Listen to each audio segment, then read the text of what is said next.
Hello everyone, welcome back to the channel.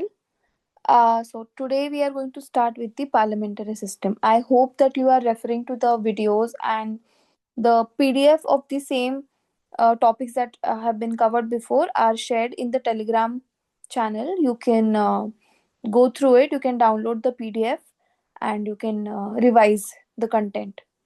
Okay, so our first topic of discussion today is the parliamentary system.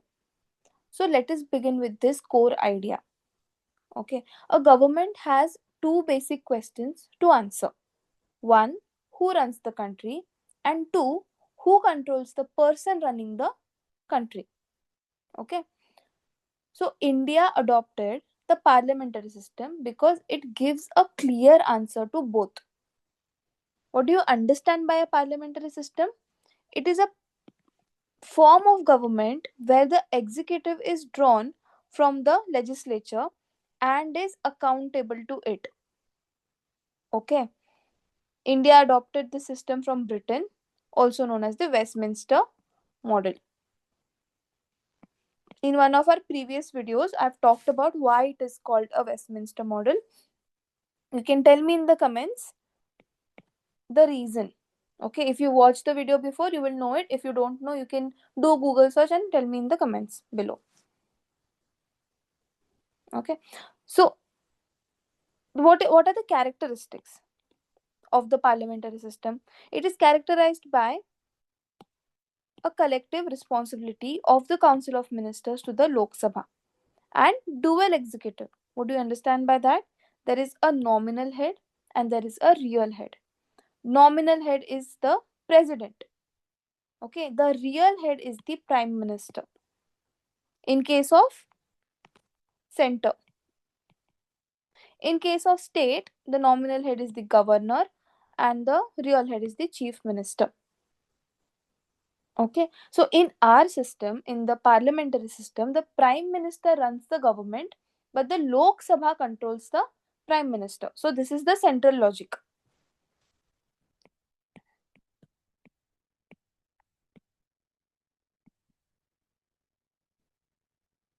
Okay, and the Lok Sabha controls the PM. This is your crux of parliamentary system when you talk about collective responsibility. Okay, because the executive, the prime minister, is drawn from the legislature and is accountable to it. Okay, that's your central logic. So the Constitution of India establishes a parliamentary form of government at both the center and the state. So these are the articles for center and these are the articles for state. Okay. Now what are the key features? What makes it parliamentary? So the executive, that is the prime minister and the council of ministers is drawn from the legislature and remains in power only as long as it enjoys majority support in the Lok Sabha. Okay, so executive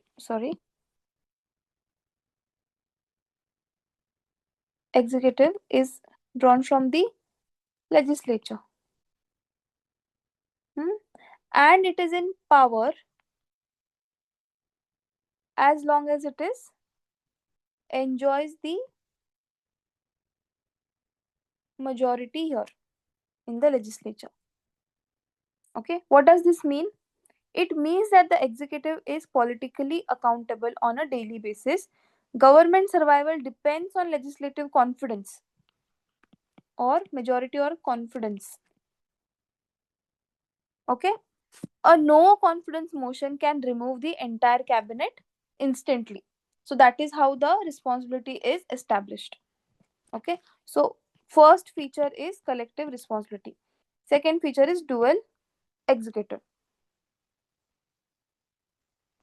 Okay, to add more to this point,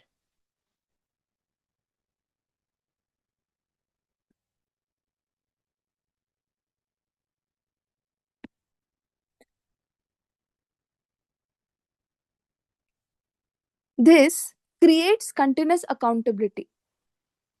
Okay. Whereas if you talk about the presidential system, we'll see about it later. I'll just give you an example. Presidential system in case of US. Okay. You elect a president for 4 years, and even if Congress, that is their legislature, even if Congress dislikes him, he remains there in power unless he is impeached. Okay. In India, the prime minister can fall tomorrow if majority support collapses. So that is the difference between the fixed authority and responsible authority. So here we have collective responsibility or responsible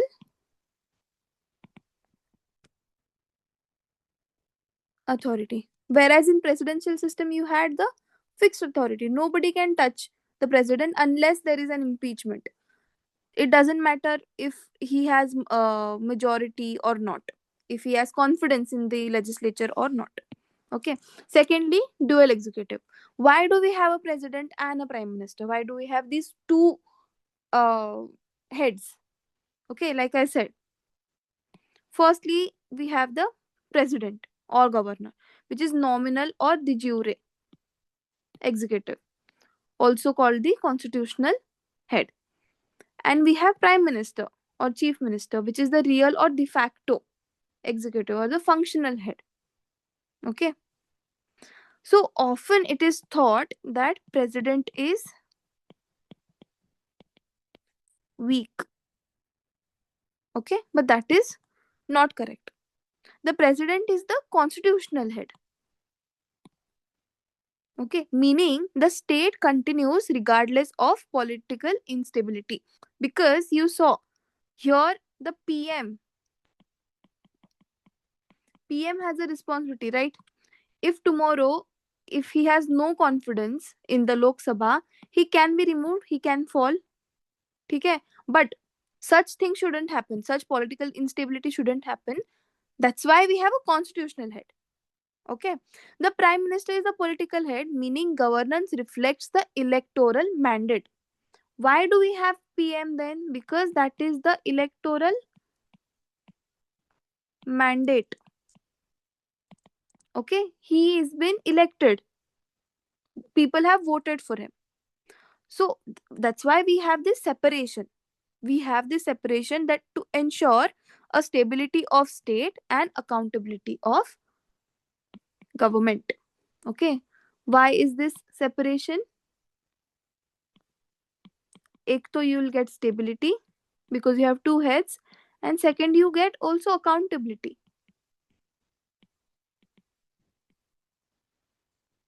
Okay. So the president represents continuity and the prime minister represents majority will. ठीक है.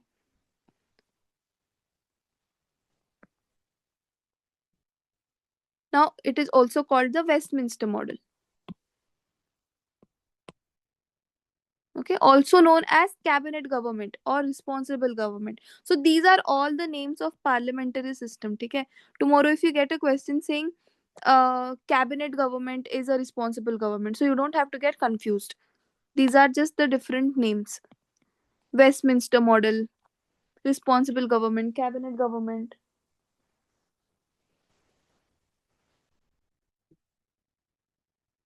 Okay.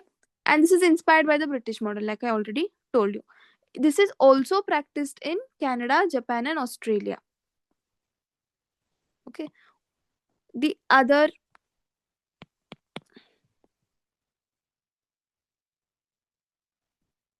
there is majority rule.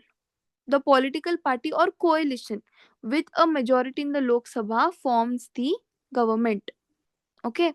When you talk about coalition or a political party, so anything, it can be one political party or it can be one or more in the case of coalition. Okay. जिसका भी majority होता है, that forms the government in the Lok Sabha.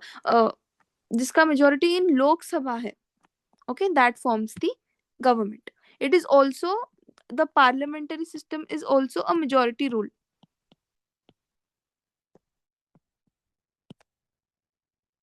Okay. Then we have political homogeneity. The Council of Ministers usually belong to the same political party and share common ideology, ensuring coordination. Okay, so because like I said here, there is either one political party or one or more in the case of coalition. So basically उनका ideology same ही होता है. That's why they are able to form a government, correct? अगर दो अलग ideology वाले हैं तो it is very difficult. So mostly people of the same ideology, they form a government. That's why you have a political homogeneity. Homogeneity मतलब क्या है? A kind of heterogeneous is very different. Homogeneous is kind of a sameness. Okay. Then you have double membership. Ministers are members of both legislature and executive. Okay. जो ministers हैं. So all of you know that we have three organs of the state. What are the three organs? You have judiciary, then you have legislature, and then you have the executive. Okay. Judiciary क्या है? Courts. Example. I'll write it in different color. Okay. Judiciary मतलब courts. Legislature मतलब क्या? Lok Sabha, Rajya Sabha. Okay. Law making basically. Law making body. Okay. Executive क्या है? The one who does the execution. Implementation. मतलब क्या? Government. Okay. Ministers. So these ministers, they are not just a part of executive, they are also a part of legislature, correct? Because these ministers are MPs, member of parliaments, right? Ministers are also MPs. Hence, they have two double membership. They are the part of executive. Also, they are part of the legislature. Okay. Unlike the presidential system, which is based on separation of power. So this is your main bone of contention. Yeah, difference main यही है. Okay. We have double membership, but presidential system में ऐसे नहीं होता है. They have strict separation of power. Their executive is totally different from the law making body. Okay. Then we have the leadership role of the prime minister. The prime minister is the head of the government and leads the council of ministers in both policy making and administration. Okay. Administration मतलब what? Executive role में, policy making मतलब the legislative role. Okay. So the prime minister is the head of the government. ये याद रखो. If you get an MCQ saying who is the head of government and you get options: president, okay, PM, something else. So PM is the head of the government. Then there is secrecy of procedure. So ministers operate under the principle of confidentiality regarding cabinet proceedings. So cabinet जो council of ministers है, okay, उसका भी एक very high level profile is the cabinet, जिनके पास all the important ministries होते हैं. So that is called the cabinet. So you can imagine, right, अगर cabinet meetings वगैरह हो रही है या फिर उनके जो भी डिसीजंस है, पॉलिसीज है, so they are all secret. Okay, so this secrecy procedure is there. Okay, then we have this dissolution of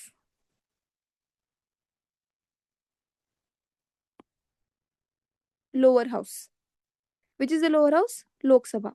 Lok Sabha can be dissolved by the president on the advice of the prime minister, reinforcing the executive council. Okay, so every 5 years में तो obviously वो होता ही है, but on the advice of prime minister the president can also dissolve the Lok Sabha. Okay, there is no shadow cabinet in India. So British also follows the parliamentary system, right? British also has parliamentary system, but British, in that they have a shadow cabinet.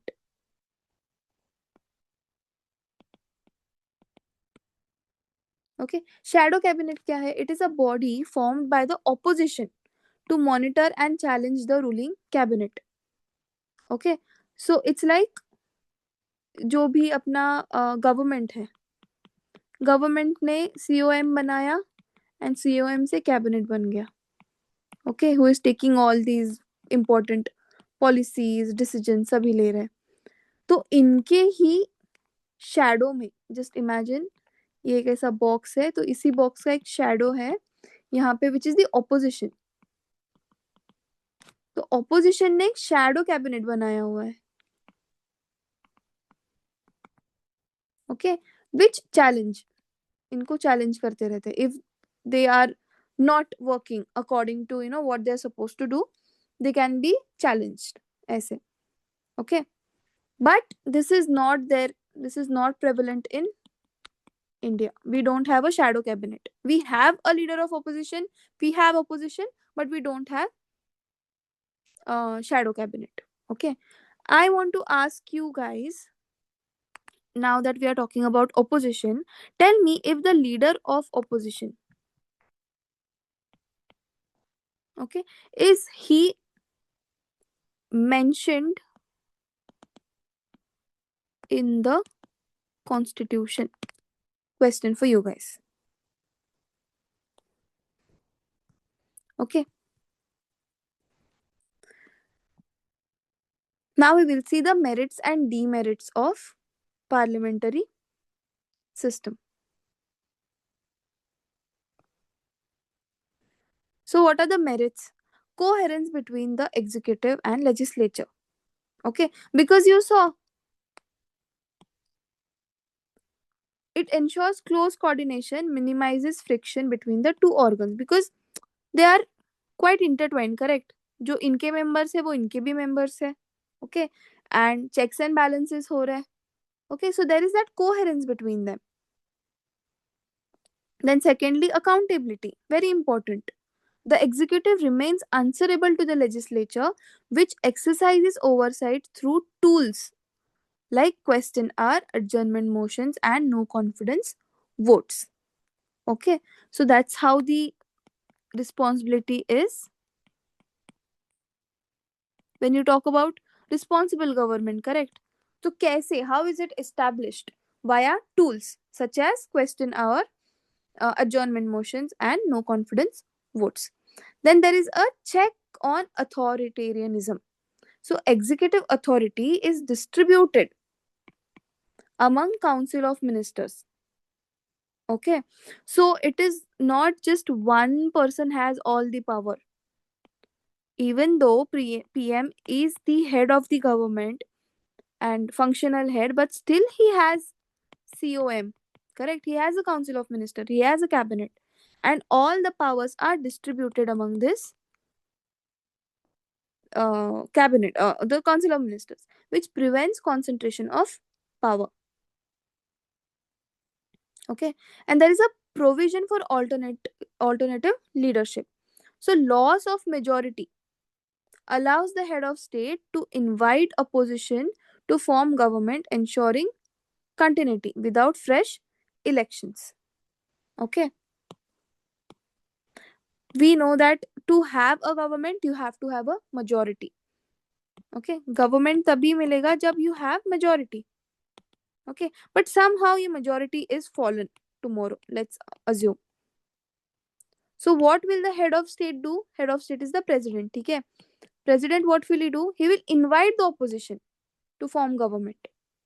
So already है ही हमारे पास एक option, okay, to ensure continuity without fresh elections.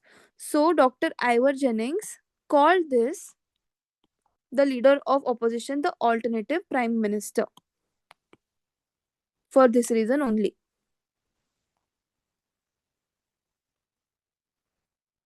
Okay. Now we will see the demerits of the parliamentary system. क्या है government instability? Survival of the executive hinges on the fluctuating support of legislature, making it fragile. इसका meaning ये है because they are very much dependent. Executive का क्या काम है? उनको पॉलिसीज आई मीन उनको एग्जीक्यूट करने हैं, correct? Okay, but still they have to always support चाहिए उनको. They are supposed to prove their confidence, they are supposed to have majority. So इसके वजह से वो instability हो सकता है कभी कभी, because they are paying too much attention and they have to pay attention on the support. Okay, then there is policy discontinuity. एक तो frequent changes होते हैं in the government. Okay, plus long term policy decisions नहीं ले सकते. Okay, because you sometimes you have single party, sometimes you have double, I mean coalition hota hai, then there is changes hote hai. If you have suppose no confidence tomorrow, the government can be brought down. Okay, so isliye there is a question of discontinuity. Then there is cabinet dominance. So when the ruling party has a strong majority, the cabinet may act without sufficient checks. So you can see this, correct? The whole idea of parliamentary government is to form a responsible government, correct? But if there is a strong majority, as in जो लोकसभा में बैठे हुए MPs है, most of them belong to the ruling party. In that case उनको पूछने वाला कोई है ही नहीं. Okay, so the cabinet may act without sufficient checks. So there is the checks and balance system can be hampered. Then there is a weak separation of powers. So the fusion of executive and legislative functions undermines the doctrine of separation of power. Okay.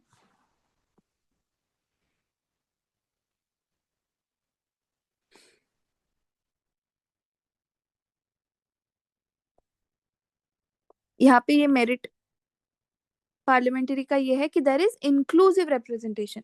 So ministers are elected representatives, correct, and offering a platform for diverse regions and communities. So they represent the people who elect them. Your MPs represent the people who elect them. MPs in turn become ministers. So it's like the people's mandate has been realized.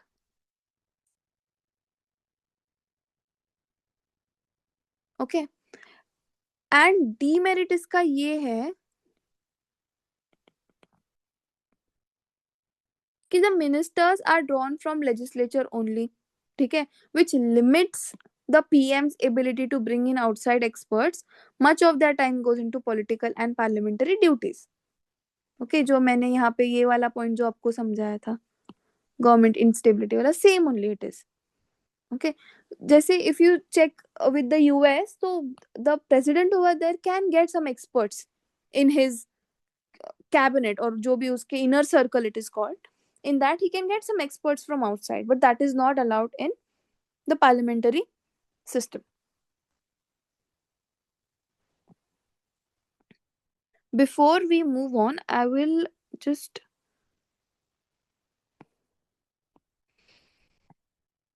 I'll just write it down here. Article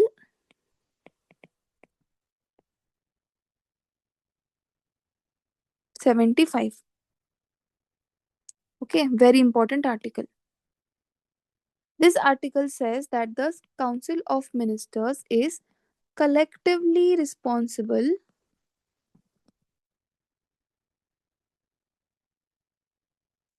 to the Lok Sabha. What does it actually mean? It means that decisions are taken as a team. Okay. If parliament rejects government policy, the entire cabinet must resign. Okay. अगर parliament कोई policy बनाती है, sorry, government कोई policy बनाती है and the parliament rejects it, so the entire cabinet must resign. Okay, and ministers cannot publicly disagree with the cabinet decision. So एक इनका ऐसे बहुत ही एक ऐसा इकोसिस्टम है which has to be, you cannot disagree, you cannot take decisions against your party, ऐसे सब. But why is this important? Because it prevents fragmented executive authority. So in presidential system, secretaries may disagree publicly because they don't have to depend on Congress for survival. So their executive can disagree with their legislative. That is okay for them because उनका survival है, that is not dependent on the majority in their legislature, correct? But in India, cabinet unity is essential for survival. Okay, so the parliamentary system creates a political cohesion. That is the basic idea of this, of Article 75. Now we talked about separation of power and fusion of power, correct? यहीं पे somewhere we this only separation of power. So you see separation of power very prominently in the presidential. Okay, while in the parliamentary system you see kind of a fusion of power, correct?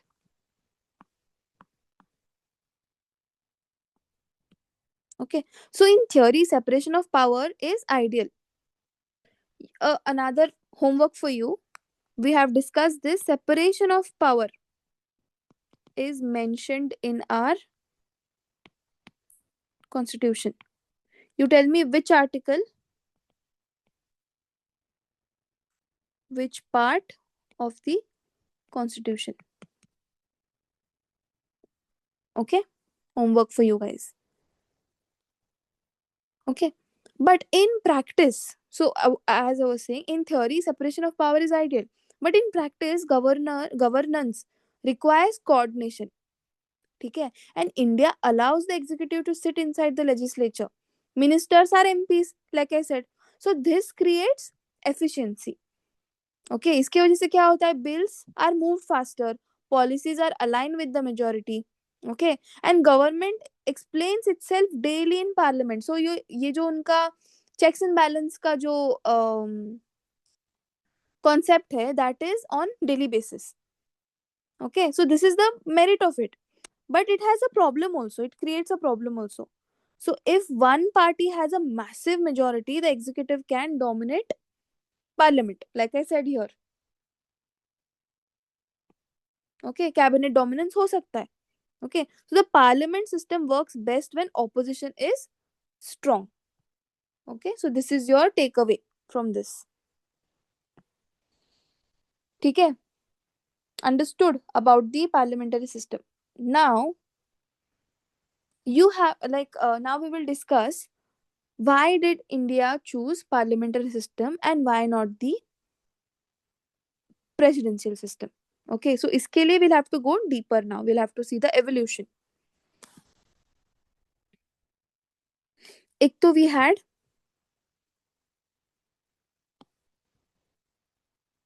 historical familiarity. मतलब क्या? The framers of the constitution were already acquainted with the parliamentary model. क्यों? Because we had British rule. Okay, so K.M. Munshi remarked, for the last 30 or 40 years some kind of responsibility has been introduced in the government. Okay, when we see the acts of the British India, we will understand. Okay, so our constitutional traditions have become parliamentary. So after this experience, why should we go back and buy a novel experience? So क्या था? Familiarity था एक. Okay, and then there is a preference for responsible government. अभी तक हमने वही तो establish किया है, correct? So that parliamentary government is a responsible government. So we had that preference because Dr. Baba Saheb Ambedkar emphasized that a democratic executive must satisfy two key conditions: stability and responsibility. This also I've already explained. Okay, so the parliamentary model was seen as more accountable due to its collective responsibility to the legislature. Okay, avoiding legislative and executive conflicts. The makers of the constitution wanted to avoid the gridlocks that often emerge in a presidential system, where the legislature and executive are separate and may clash. So in a newly independent and infant democracy like India, such clashes could prove detrimental.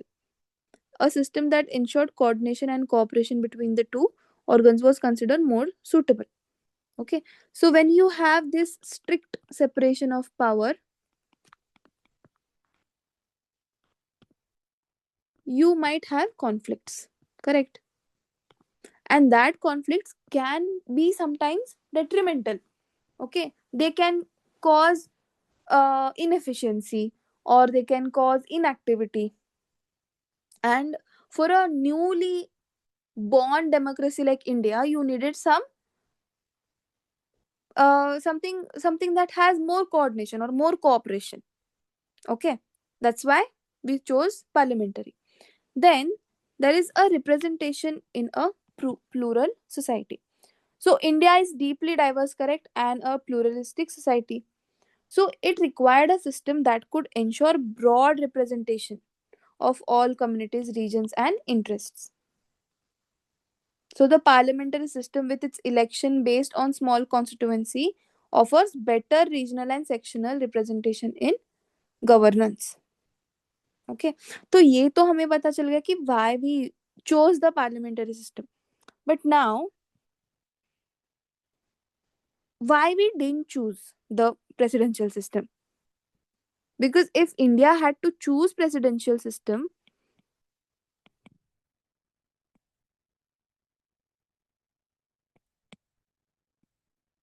okay, back in the time 1950s में, okay, 1950s में क्या था?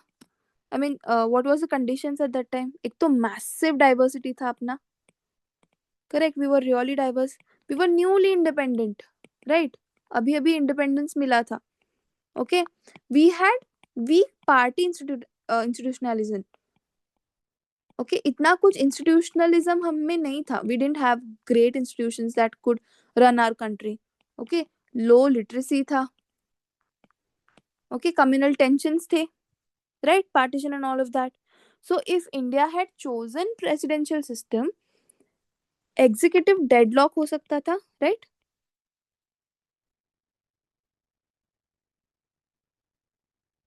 Okay, with legislature. Okay, इतना regional diversity था, that would have been inefficient. Okay, or would have caused instability. And the removal of president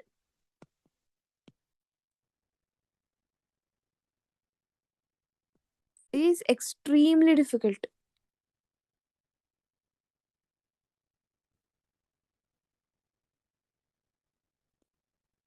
Okay, how the removal of PM is, how it is based on confidence, correct? The survival of PM is based on confidence, so the removal is based on no confidence.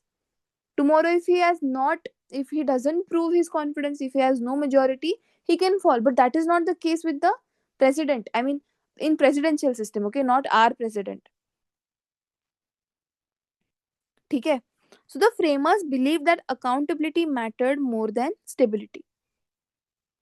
Okay, and Dr. Baba Saheb Ambedkar himself said that parliamentary system offers daily assessment of government. So that's the philosophical choice.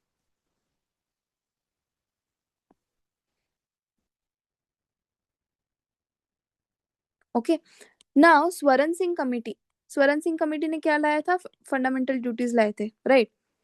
So it was appointed by the Congress government during the emergency. So this committee was also tasked with examining whether India should continue with the parliamentary system or adopt the presidential system of government.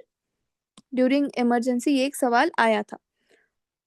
तो after the report submitted it's recommendation, the committee said कि it strongly recommended the continuation of the parliamentary system क्योंकि it observed that it had served the country well and there was no compelling reason to replace it. Okay, because why? We are pluralistic, diverse society, and we are better represented in the parliamentary and responsible parliamentary executive. ठीक है. So you have to remember कि which committee was appointed to check if parliamentary system is okay or not. Okay, so abhi tak we saw parliamentary system. Now we'll see the presidential system. So presidential system क्या है? The presidential system of government is the one in which the executive is constitutionally independent of the legislature. मतलब क्या? Separation of power is very very intact.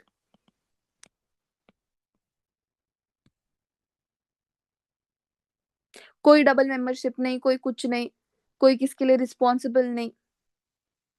Okay, so in this the president serves as both the head of the state and the head of the government, so concentrating the executive power in one single authority. Okay, so unlike the parliamentary model, the executive does not derive its legitimacy from the legislature and not accountable to it for its day to day functioning. Okay, so clear separation of power है among the three organs of the government: executive, legislature and judiciary. Okay, और उनका कोई accountability नहीं है. The executive is not accountable to the legislative like the case in India. Okay, उनका head of the state and head of the government is the same, president. ठीक है. This is seen where in US. So what are the features of presidential government? They have a single executive. Okay, so the president functions as both the head of the state and the head of the government. So they have a centralizing executive authority in a single office. Is this the case in India or in parliamentary democracy per se? No. Okay, and the president has a fixed term of office. President is elected for a fixed tenure by an electoral college. Okay, he cannot be removed by the legislature except through the rigorous process of impeachment for grave constitutional violations. But this is not the case for our head of government, correct? अभी से मतलब I have just repeated it so many times. No confidence. Confidence नहीं रहा तो they have to get down. Okay, there is a presidential domination. The president governs with the aid of a non-elected advisory body, often termed as the kitchen cabinet, composed of departmental secretaries. Okay, and these personally appointed by the president and responsible only to him, and they are removable as at his discretion. तो आगे जब हम parliament वाला chapter पढ़ेंगे तब we will check, तब we will see कि who appoints who, okay, in the government.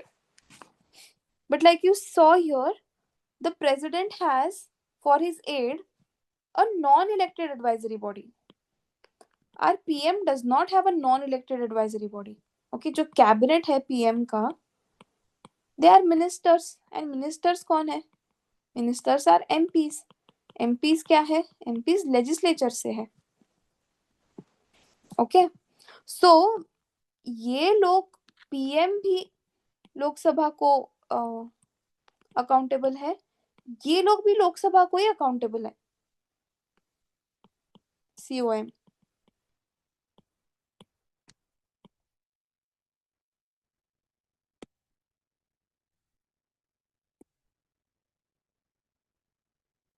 Okay, but इनके केस में ऐसा नहीं है. These people are only responsible to the president. उनके लेजिस्लेचर का कोई रिस्पॉन्सिबिलिटी नहीं है. Okay, non-responsibility to legislature. Just now, what I said. The president and his secretaries are not accountable to the legislature for their decisions or actions. No accountability. Okay, there is no principle of collective responsibility like in the parliamentary system. So this is the main difference, correct? In दोनों का main difference is this only. Then no dissolution of legislature. The president cannot dissolve the lower house even in case of legislative deadlock. But हमारे case में ऐसा नहीं है. The PM can ask the president to dissolve the lower house. Okay, they have a strict separation of power wherein the three organs, legislature, executive and judiciary, function independently of each other. Okay, and they don't have a legislative membership. The president and his secretaries are not members of the legislature, matlab Congress. Okay, and they do not participate in its proceedings. जैसे हमारे case में वैसा नहीं है, correct? Just now I told you. These people are also a part of the legislature, मतलब parliament. Okay, they also sit. जो parliamentary sittings होते हैं, ये अपने कैबिनेट के भी मीटिंग्स में बैठते हैं, right? But they don't say कि हाँ हम लोग अपने कैबिनेट में बैठे, so you know you we are not going to sit in the parliament. नहीं, they have to also be in the parliament because they are also legislatives. Okay, and they have lack of political homogeneity. Okay, the cabinet members do not belong to the same political party. Sometimes they are outsiders also. So political homogeneity is not essential. And cross party appointments are also common, but in parliamentary system में वैसा नहीं होता है mostly.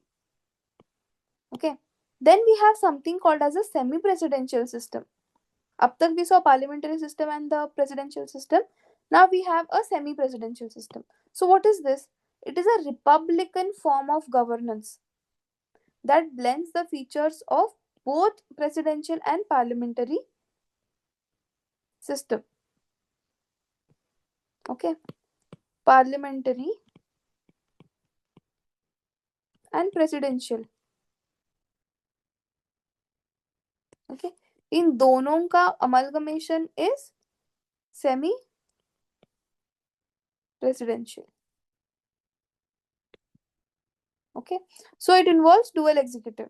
क्या है? President, who is directly elected by the people, who serves as the head of state with considerable powers. Okay, then there is a prime minister, usually nominated by the president but responsible to the legislature, who serves as the head of the government. Okay, it is like dual executive है, just like parliamentary system, but इनका जो accountability है that differs. President is directly elected by people, who serves as the head of the state, and he has more power. The prime minister is nominated by the president and he is responsible to the legislature, who serves as the head of the government. Okay, so that is the difference. There is often a division of policy domains. For instance, in France, a prominent semi-presidential democracy, the president leads the foreign affairs and the prime minister handles the domestic policy. Okay, ज़्यादा ये मत करो, बस understand in दोनों का mixture is semi presidential. So even if you get a question you'll understand how to answer it. Okay, and इनका जो बारीक सा डिफरेंस है that you understand. President directly elected, head of the state and more power. Prime minister nominated by the president, responsible to the legislature and who serves as the head of the government. Example क्या है? France. Okay, France was in news बहुत सारा, इसलिए I've added this. Okay, now we move on to our second topic, federalism. Okay, now we move to the territorial power. Now federalism answers a different question. जैसे parliamentary system answered two questions that we had, correct? Who runs the country and who controls the one who runs the country. Now, federalism answers a different question. The question is, how do you govern a large, diverse country without fragmenting it?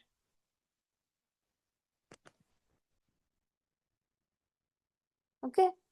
So, what do you understand by federalism?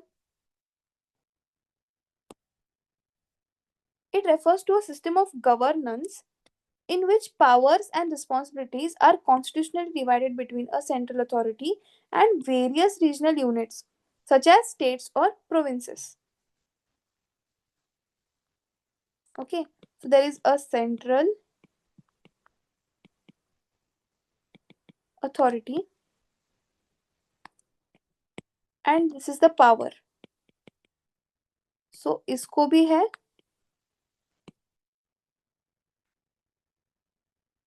state 1, 2, 3. Just an example. ठीक है? So the power is divided between the central authority and various regional units. So two levels of government. Okay, ऐसे हो सकता है. So what is the main core idea behind this? It is the balance between unity and regional autonomy. Okay, which allows diverse communities to coexist with single political framework.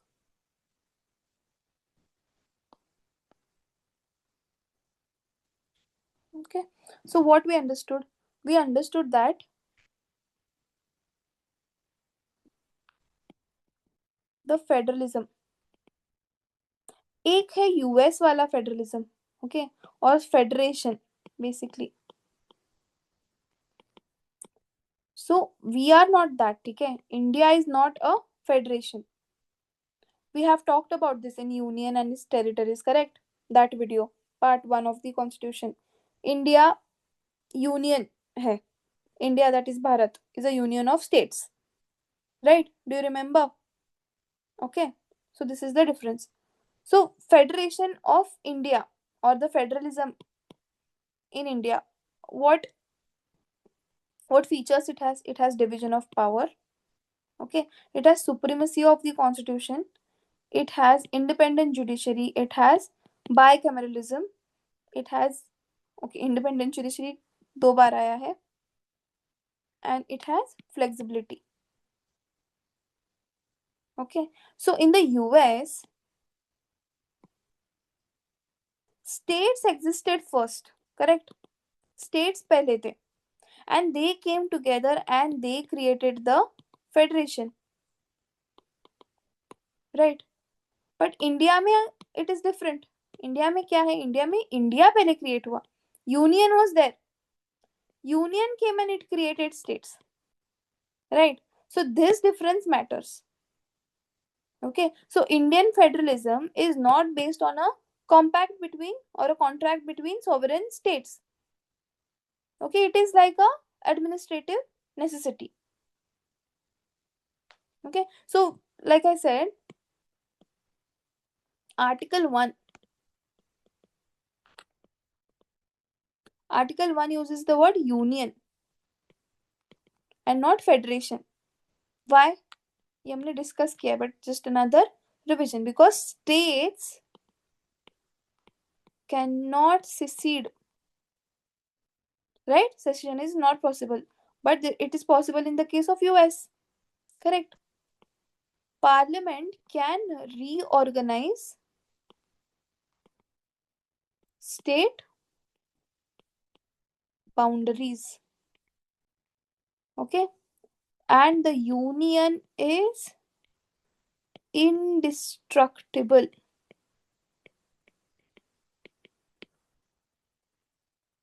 Okay, so states in India are not sovereign partners. They are constitutionally recognized units within an indestructible union.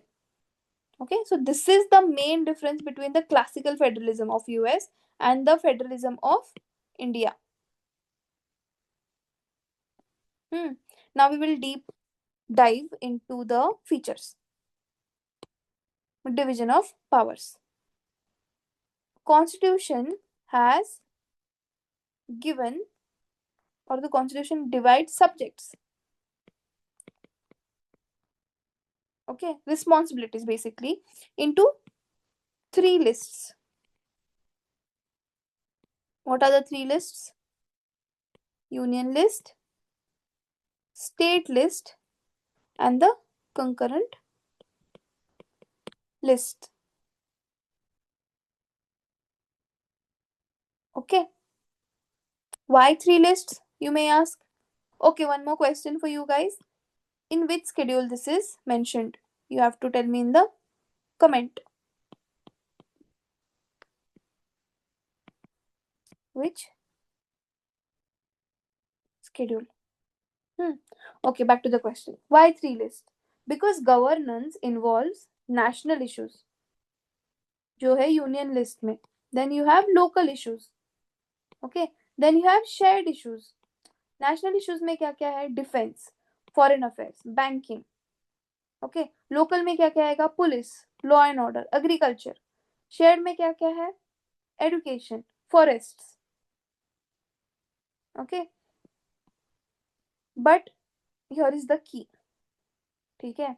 In case of conflict in concurrent list and concurrent list मतलब concurrent में किसका है? दोनों के power है. Correct. State and union दोनों के power है. तो इन दोनों में सपोज कॉन्फ्लिक्ट हुआ तो कौन जीतेगा? यूनियन जीतेगा. ओके. प्लस रेसिड्यूरी पावर्स जो है. What is residuary powers? जो इनमें मेंशन नहीं है that is in the residuary powers. Okay. So residuary powers go to the center. Okay, so this means that the tilt is towards centralization. Correct. Okay, so federalism ensures a clear division of responsibilities between the central government and regional government. Okay, each operating within its constitutionally assigned sphere of influence.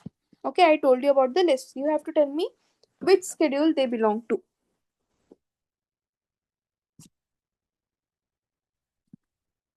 Okay, next is the supremacy of the constitution. A written constitution is the foundation of federalism. US also has a written constitution, but their constitution is very rigid. Okay, but since we have a different kind of federalism, right? So we have a flexibility and rigidity both. ये हमने discuss किया है already in the topic of amendment of the constitution. You can revise that again.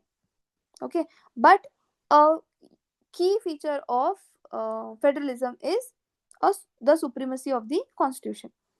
क्यों? Because it defines the powers and limitations of each level of government and acts as a supreme law of the land and ensures the checks and balances. Very important. Okay. Then है independent judiciary.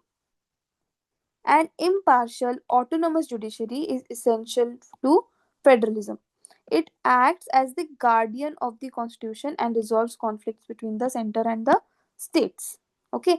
Independent क्यों है? Because judicial review, right, ये भी हमने पढ़ा है already. Judicial review मतलब क्या? To review the laws made by the legislature and the actions और the executions taken by the government.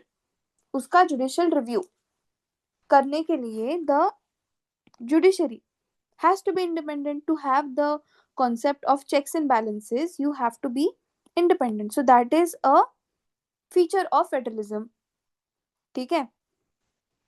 Then we have bicameralism. So most federations have bicameral legislature.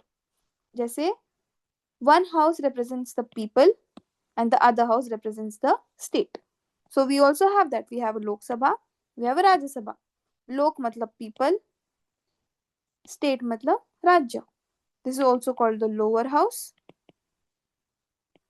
This is also called the upper house. Okay, ensuring dual representation.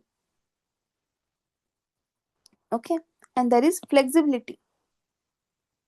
Federalism allows for adaptive governance, enabling both central and regional governments to restructure or share powers as per changing needs without compromising the unity of the state. इसका एक बढ़िया सा example है the cooperative federalism. Okay, इसका क्या example है? GST. Okay,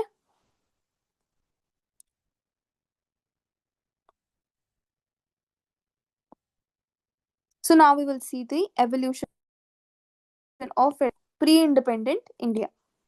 So 1930 Simon Commission report में the first formal suggestion of federal structure for India. Okay, then first roundtable conference. British accepted the principle of an all India federation comprising British India and the princely states. Then 1935 Government of India Act provided the blueprint for a federal system in India. Okay, though provisions for federation were never implemented. Provincial autonomy became operational in 1937. Okay, then in 1946 Constituent Assembly was convened. Correct. Then they adopted a resolution in favor of strong autonomous provinces and weak center. Okay, then post 1946 recommendation on the Union Powers Committee reversed this earlier stance.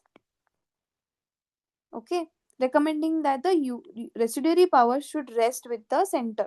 So this made the center strong.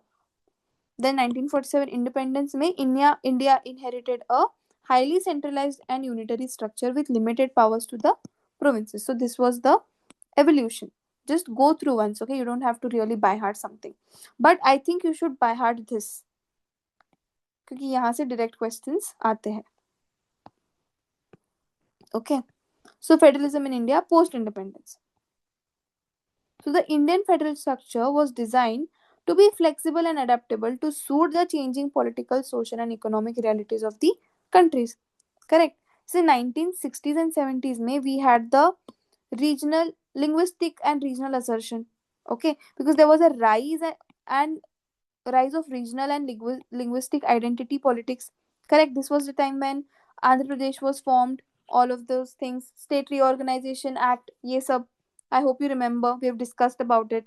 Okay, which led to reorganization of states on linguistic lines, जैसे Maharashtra, Gujarat, and there was an emergence of strong regional parties challenging the center's dominance.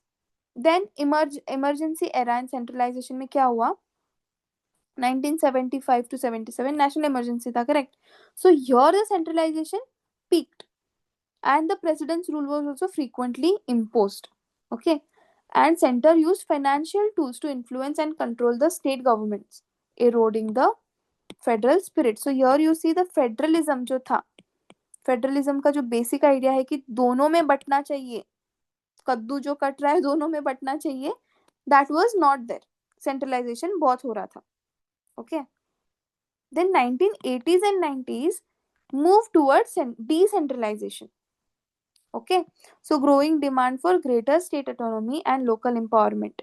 इसका एक बहुत बढ़िया सा manifestation क्या हुआ? We got the 73rd and 74th amendments, okay, which gave the constitutional status to Panchayati Raj and urban local bodies. okay, grass root level का federalism बढ़ गया. ठीक है.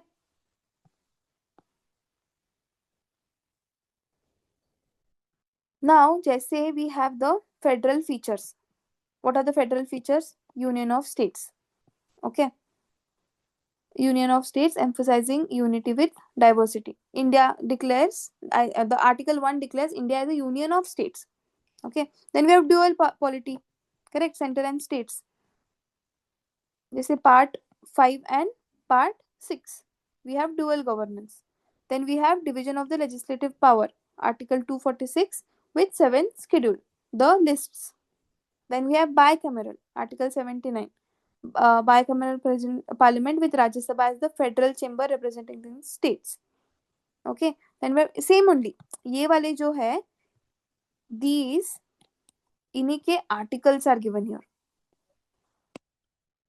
Okay, independent judiciary, rigid amendment procedure for federal features.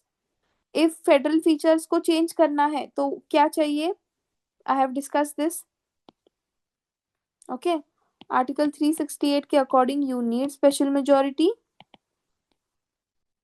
plus you need the ratification of 50% of states. Okay, तो ये हुए federal features. Now what also is important is the unitary features of the constitution. So despite its federal character, the constitution shows centralizing tendencies. है ही ना, because we are quasi-federal, correct? दोनों है हमें, and there is a tilt more towards the centralization. Okay, क्या क्या है unitary features? States are not indestructible.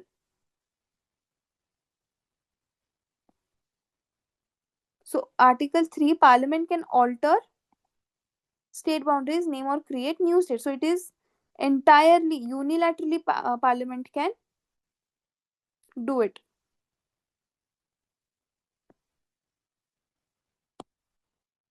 Okay, so that means state can be destructible. ये है उसका meaning.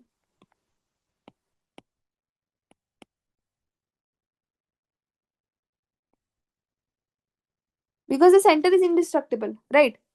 States are not. Secondly, we have emergency provisions. During national emergency or president's rule, federalism collapses into a unitary rule. Okay, आगे जब हम emergency provisions देखेंगे तब you'll understand more. Okay, then there is strong union legislature. Okay, residuary power with the center. Center can legislate on state list in the national interest, and the center's law will prevail in the over state in the concurrent list conflicts. Okay, then we have strong union executive. Article 256. So the state must comply with center's laws and directions. Then we have single citizenship, part 2 of the constitution. ये भी हमने देखा था. Okay, all Indian citizens are citizens of India only and not of individual states. All India services, Article 312. So officers like IAS, IPS serve both center and states, creating a common administrative link. Okay, then we have integrated judiciary. So we have independent judiciary, correct? But also we have integrated judiciary. Integrated judiciary is a feature of unitary. But independent judiciary is a federal feature. Remember this. Okay, we have a single judicial system with Supreme Court at the top. Okay, high courts and then the smaller courts. Okay, and a law declared by Supreme Court is binding on all courts. Okay, so like I said, जैसे वो वाले features by heart करने हैं, ये वाले features भी आप by heart करो. Very important. Directly questions can come from here. Okay. Now, like I said, the Indian federalism is called quasi-federal. Why is it called like that? Because Indian federalism is described as quasi-federal because it presents a blend of federal and unitary elements. दोनों हैं.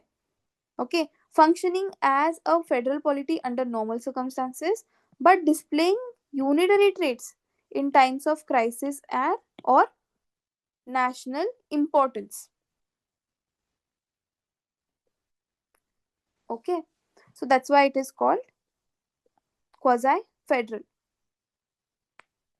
Dr. Babasaheb Ambedkar also said that the constitution is federal in structure but unitary in spirit, depending on the needs of time and circumstances. Okay, so Indian federalism what is different about Indian federalism is that it is flexible enough to centralize authority during emergencies, but it is decentralized enough to allow states considerable autonomy during normal times. Okay, so that's why we have a strong national coordination without compromising the regional diversity. Okay, so this was all about the federalism.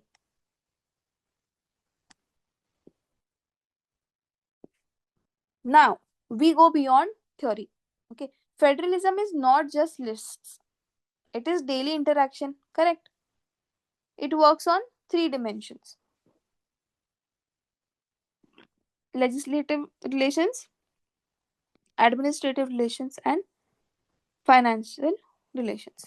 Okay, so now we will study the center state relations.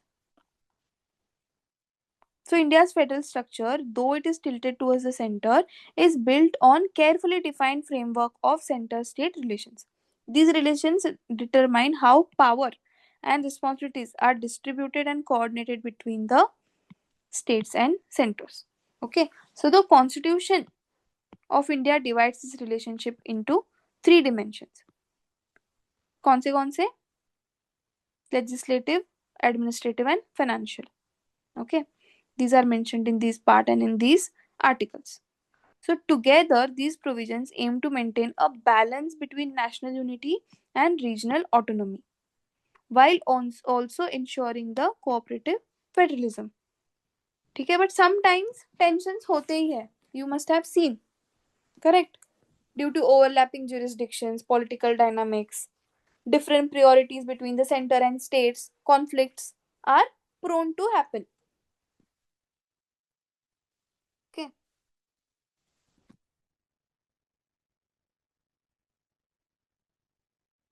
Now this pertinent question: who is more powerful, center or state? क्या है इसका answer? It's very straightforward. Center is stronger, and especially during emergency, it is even more stronger. Okay, but during normal conditions, the constitution provides a balanced structure with autonomy for states in many areas. Okay, and what happens if there are some disputes, कुछ conflicts है, इनका कोई resolution ही नहीं है क्या? ऐसा है? No, we have an institution for it. Which is that institution? Supreme Court. Supreme Court handles the disputes. Okay, between states. Suppose दो states में झगड़ा है. Okay, one or more state and center में झगड़ा है. Okay, तो they can go to the Supreme Court. Okay, plus there are other bodies also like Interstate Council, Finance Commission to help in coordination. ठीक है. Now firstly we will understand the legislative relations between center and state. So the Constitution of India ensures a structured distribution of legislative powers between the center and state. Correct?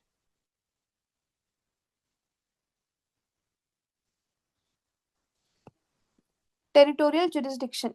Parliaments can make laws for the entire territory or any part thereof. Entire territory of India or any part thereof. Okay. It can also enact an extraterritorial legislation applying to Indian citizens abroad. Example, suppose there are some new laws made on NRI. Okay, ये भी कौन कर सकता है? Parliament only. So either territory of India, that is, suppose this is your territory of India, correct? Okay, plus someone is living in Sweden,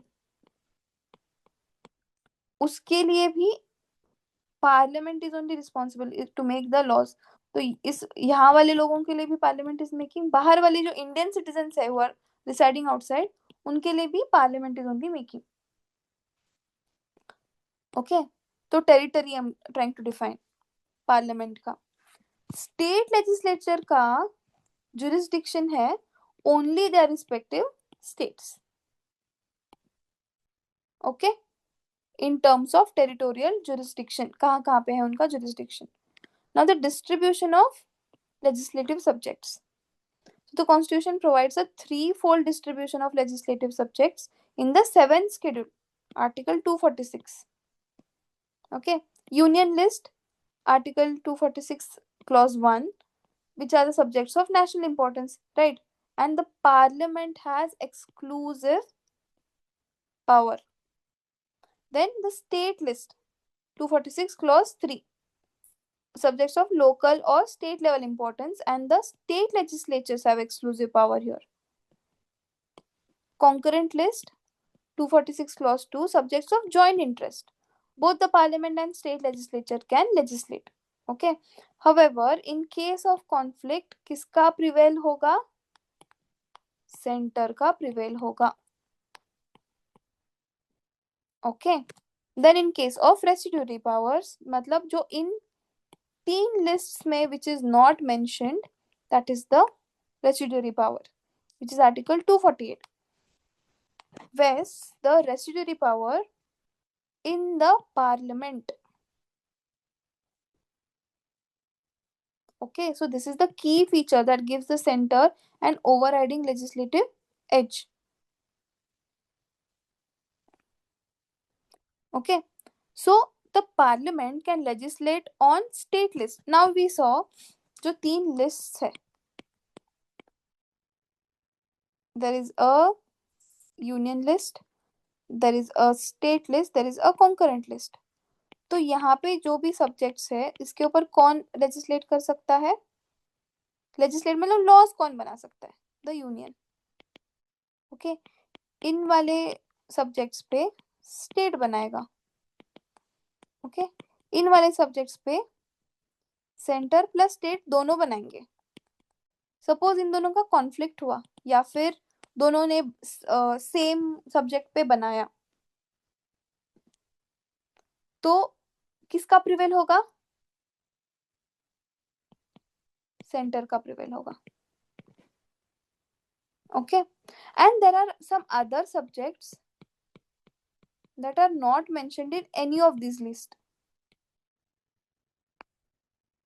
Okay, in that case what happens? ये power भी centre के पास ही है. Understood? Okay, so this is in case जो normal scenario है, state का बना रहा है. This is your normal.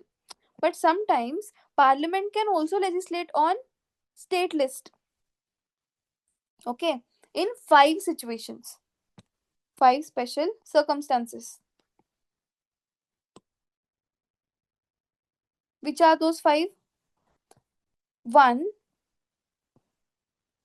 Okay, सबसे पहले why would Parliament need that? Okay, because national unity sometimes require temporary central intervention.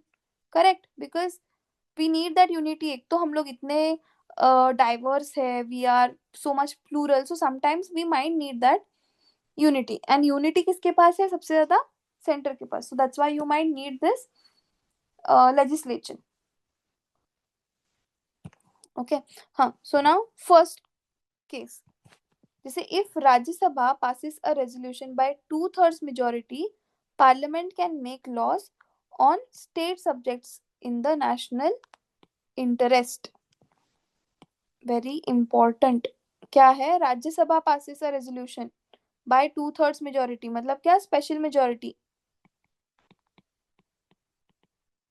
Okay, then the Parliament can make laws on state subjects in the national interest. Now why Rajya Sabha? Because Rajya Sabha represents the states. Correct. So the states themselves authorize Parliament. ऐसा हुआ ये. Okay, kind of a federal consent मिल गया. This is Article 249. Now next, Article 250. मतलब क्या? During a national emergency. National emergency मतलब तो क्या? Centralization is justified only. Correct. Okay, so the Parliament can legislate on state subjects. But these laws become inoperative 6 months after the emergency ends. Okay, then Article 252.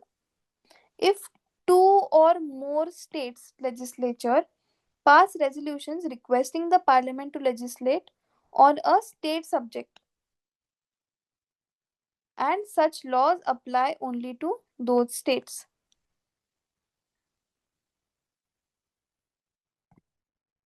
Okay, so ये क्या है?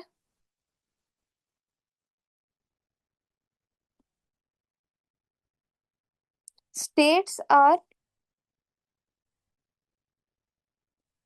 voluntarily asking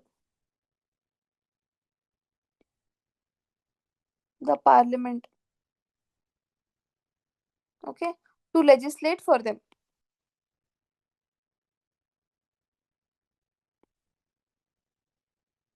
right?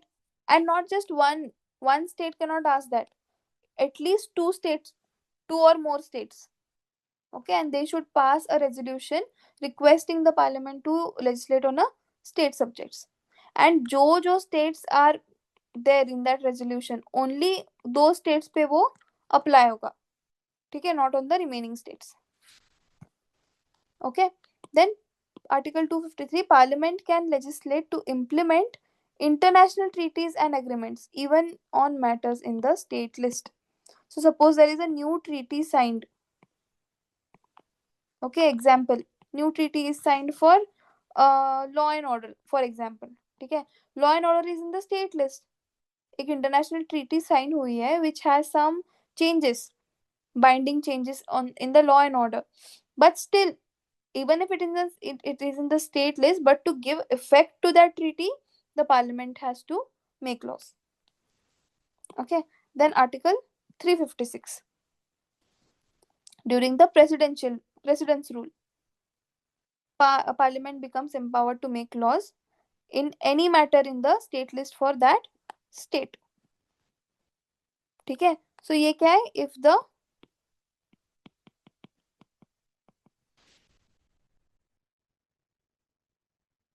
constitutional machinery fails, okay, तब the center will legislate for the state. ठीक है, very important.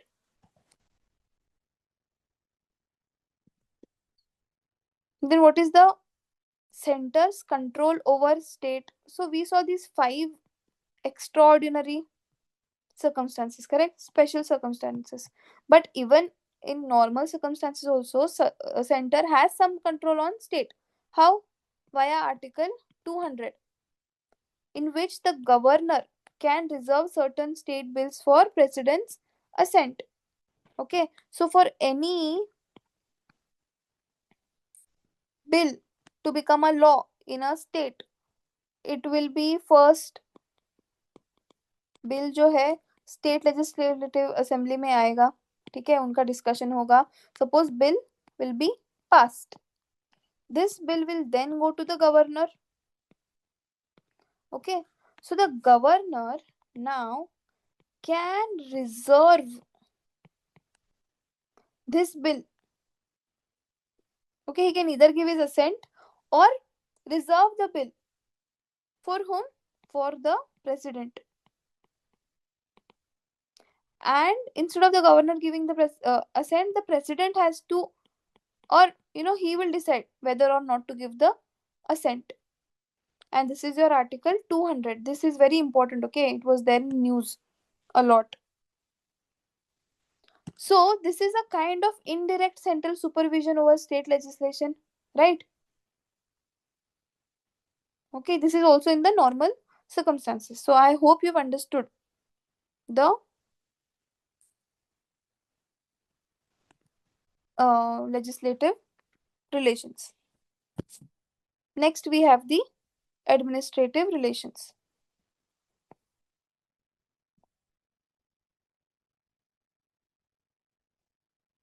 So the states must comply with union laws, correct? This is your Article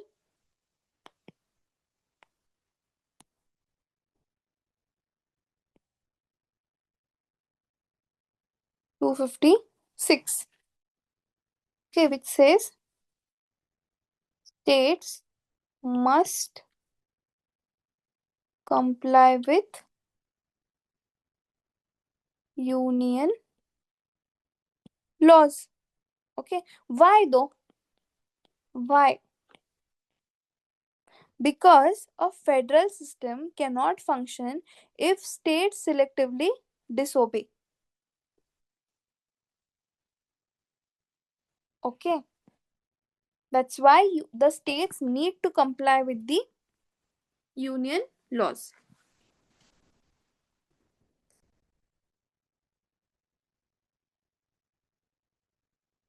Now we saw the legislative division, है ना? The lists and everything.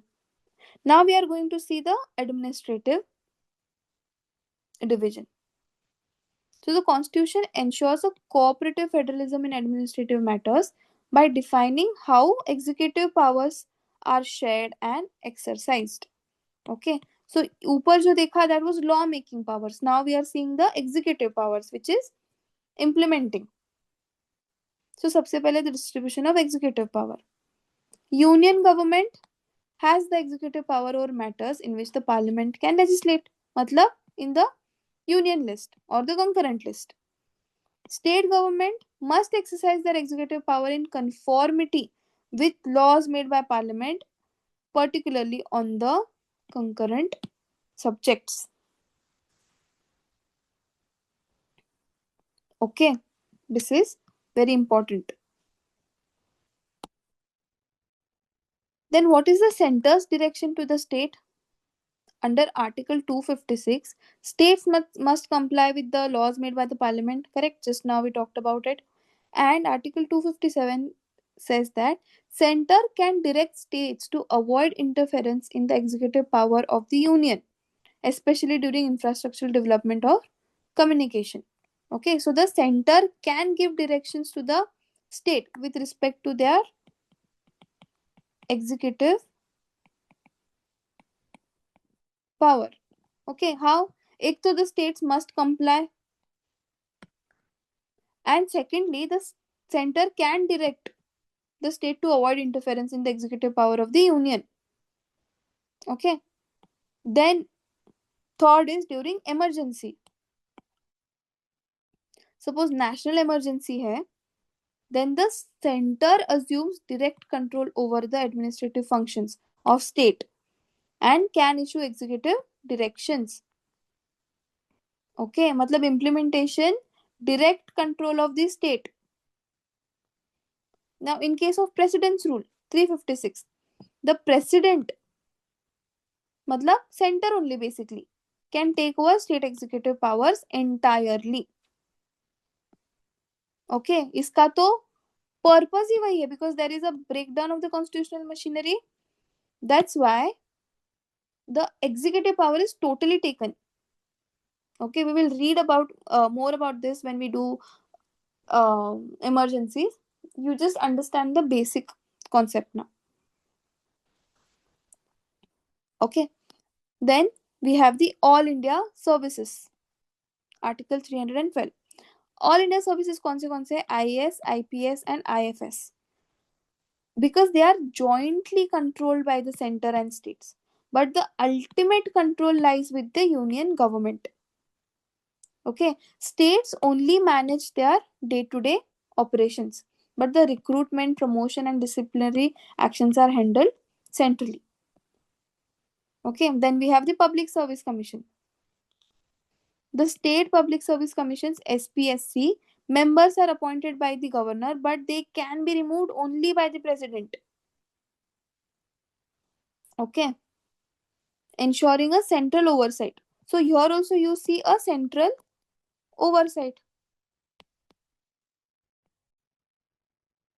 IAS, IPS, ये IFS वगैरह, these people work for the state government, correct? For S services and all, they work for the state government, but they are recruited, they are promoted, and all these actions are handled centrally. So ये भी एक kind of central oversight ही हुआ.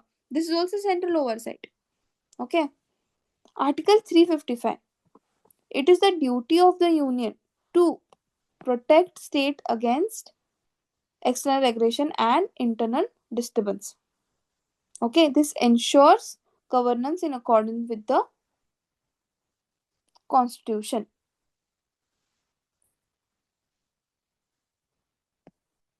Okay, then governor's appointment.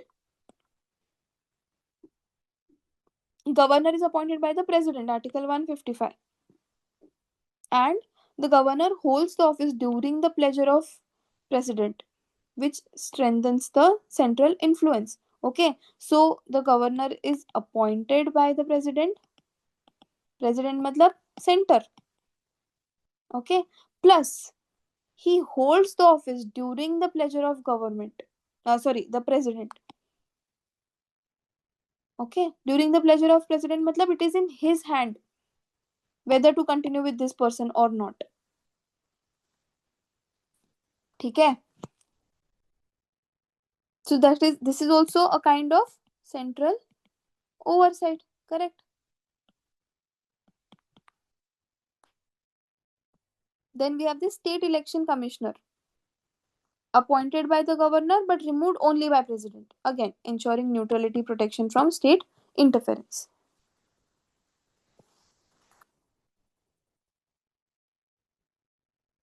Okay, so administrative federalism in India is cooperative but it is supervised. है ना? We have the central tendency, we have the central oversight. So we can write this. Administrative federalism in India is cooperative but supervised. Okay. Then we have the financial relations. Financial relations मतलब क्या? Political power often follows money. Okay. Union has broader taxation power in case of taxes. So in the division of taxes, the union list. So the parliament has exclusive power to levy taxes on subjects listed here: customs, income tax, excise duties. And the state list. State list में क्या होगा? The state legislature can impose taxes like land revenue, stamp duty, and excise on alcohol. Okay. Concurrent powers not applicable for taxation, and tax powers are strictly separated. Okay. And suppose the authority or to on the subjects to levy taxes on matters which are not enumerated in any list, who holds the authority? The parliament holds the authority. Okay. Then goods and service tax. This was introduced by the 101st constitutional amendment and it has a dual GST model. Both center and state are empowered to levy GST. Okay. Then grants in aid. Article 275(1). Statutory grants. The parliament may provide grants to states needing financial assistance, especially for promoting tribal welfare or meeting special obligations. Okay. Then we have discretionary grants. Okay. So statutory matlab kya? The parliament has to. They have to give the grant. Discretionary matlab kya? They are beyond the legal obligations and both the center and state can make grants for any public purpose. Okay. Then what is the role of Finance Commission? Article 280. It is a quasi-judicial constitutional body. Correct. What it does? It recommends the distribution of net proceeds between the center and state and principles for granting aids and also measures the augment the resources of state and panchayat and municipalities. Okay. Borrowing power and intergovernmental loans. So the center can borrow on the security of the consolidated fund of India. Okay. But The states can borrow but within limits, and center's consent is required if states owe a loan to center. Okay एक तो limit में उनको they have to borrow, plus suppose states already owe or have some loan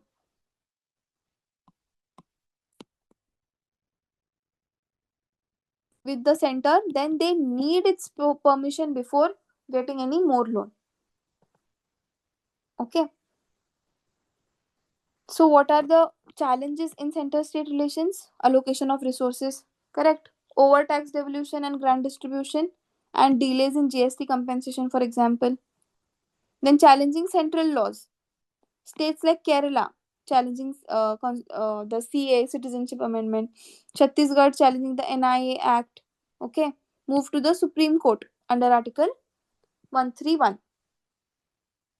Okay, then the misuse of Article 356 constitutional presidential rule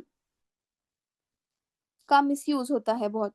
Okay, SR Bommai case, limited arbitrary use, yet incidents like the Uttarakhand, Arunachal Pradesh, and revive concerns over the federal subversion. Okay, controversy over governor's rule. Governor is appointed by the center, sometimes he is also called the agent of the center. Correct. क्या होता है कभी कभी, you can see the political bias. The governor purposefully delays assent to the bill, frequent interference and controversial use of Article 163, the discretionary power. Then there is over centralization, correct? There is dominance of the center in subjects like education, agriculture, health. Okay, and which these are the state subjects. So this create a sense of erosion in the state autonomy. Then there is political divergence. States ruled by opposition parties often allege discrimination. Okay, and then there is a lack of cooperative federalism. Delayed devolution. The 73rd and 74th Amendment recognize the local governments, but there is delay fund transfer. Plus, they are weak. Okay, so what are the key commissions on center state? ARC, Administrative Reforms Commission of 1966. It was chaired initially by Moraji Desai and later by Hanmantaya. इसके key recommendations क्या थे? It established the interstate council and non-partisan governor appointments. Okay, plus devolution of more powers and financial resources to the states. Then we had the Raj Mannar Committee. This was set by Tamil Nadu government. So it addressed rising centralization. It asked or it recommended to make Finance Commission a permanent body, and it tried to abolish the president's rule provision, and it also tried to abolish the All India Services Article 312 and vest the residuary powers with the state. Residuary powers are currently with center, right? So this Rajmannar committee said that you have to give the residuary power to the state. Then Sarkaria Commission, very important. This was set up by the Union government in 1983. It established the Permanent Interstate Council. Okay, you tell me which article is this? Okay, use of president's rule only in rare cases. It asked to strengthen all India services. Okay, see the difference. This one said to abolish, this one said to strengthen. It asked for deployment of armed forces without state consent allowed, and it promote three language formula, states to be consulted on concurrent list, residuary powers to be to be placed in the concurrent list, and governor to be outsider, not eligible for office of profit and can be reappointed. Then we had the Panchi Commission. Panchi Commission was in 2007. It built upon the Sarkaria Commission and the second ARC. Okay, it emphasized cooperative federalism, governor appointment criteria as per Sarkaria. Governor should not be chancellor of universities. This was their recommendation. And impeachment of governor similar to president. And it proposed new All India services. Okay, plus interstate trade and commerce commission to be set up. So these were the three or four main center state relation committees. Okay, So we discussed parliamentary system, we discussed federalism, and we discussed the center state relations. Okay, I hope you are studying. You will find the PDF in the channel. The channel का link will be given in the description. And अब तक का जितना भी cover हो चुका है उसके PDFs are there, and you go there, download those PDFs, and keep studying, keep revising. Okay, thank you.